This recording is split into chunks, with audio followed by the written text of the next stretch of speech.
വൈദ്യുതി ചാർജ് വർധനവിനെതിരെ പ്രതിഷേധം ശക്തമാക്കി ബളാൽ ബ്ലോക്ക് കോൺഗ്രസ് കമ്മിറ്റി രാജപുരം വൈദ്യുതി ഭവനിലേക്ക് പ്രതിഷേധ മാർച്ച് നടത്തി.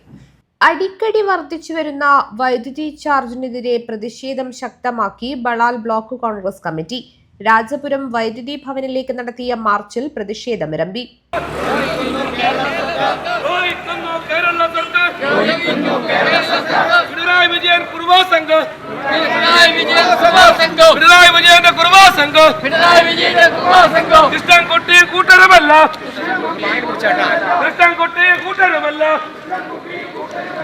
KPCC secretary M. അസ്നാർ സമരം ഉദ്ഘാടനം ചെയ്തു.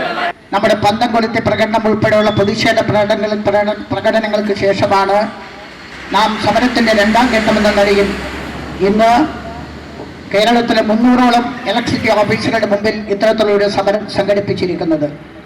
സമരത്തിന് ആധാരമായ കാര്യങ്ങളെക്കുറിച്ച് നേരത്തെ സ്വാഗത ഭാഷകനും സംക്ഷിപ്തമായി പ്രിയപ്പെട്ട ബ്ലോക്ക് പ്രസിഡന്റ് സൂചിപ്പിച്ചു കഴിഞ്ഞു. കേരളത്തിലെ ഇടതുമുന്നണി ഗവൺമെന്റ് തുടർ ഭരണം അത് കിട്ടിയതിനെ തുടർന്ന് എന്തുമാവാം എന്നൊരു നിലയിലേക്ക് കേരളം കടന്നുപോയിക്കൊണ്ടിരിക്കുന്ന അപകടകരമായ ഒരു സാഹചര്യത്തിലാണ് ഞാനും നിങ്ങളും ഉള്ളത്. കർഷക കോൺഗ്രസ് ജില്ലാ പ്രസിഡന്റ് രാജു കട്ടക്കയം മുഖ്യാതിഥിയായി. ബളാൽ ബ്ലോക്ക് കോൺഗ്രസ് പ്രസിഡന്റ് മധുസൂദനൻ ബാലൂർ അധ്യക്ഷത വഹിച്ചു. VK ബാലകൃഷ്ണൻ മാഷ് സ്വാഗതം പറഞ്ഞു. BP Pradeep Kumar, TK Narayanan, MM Simon, KJ James, Maniyur Balakrishnan, V Balakrishnan, MP Joseph, Babu Kadalimattam, Priya Shaji, Radhamani തുടങ്ങി നിരവധി പേർ സംസാരിച്ചു. മധു റാണിപുരം നന്ദിയും പറഞ്ഞു. News bureau, Rajapuram.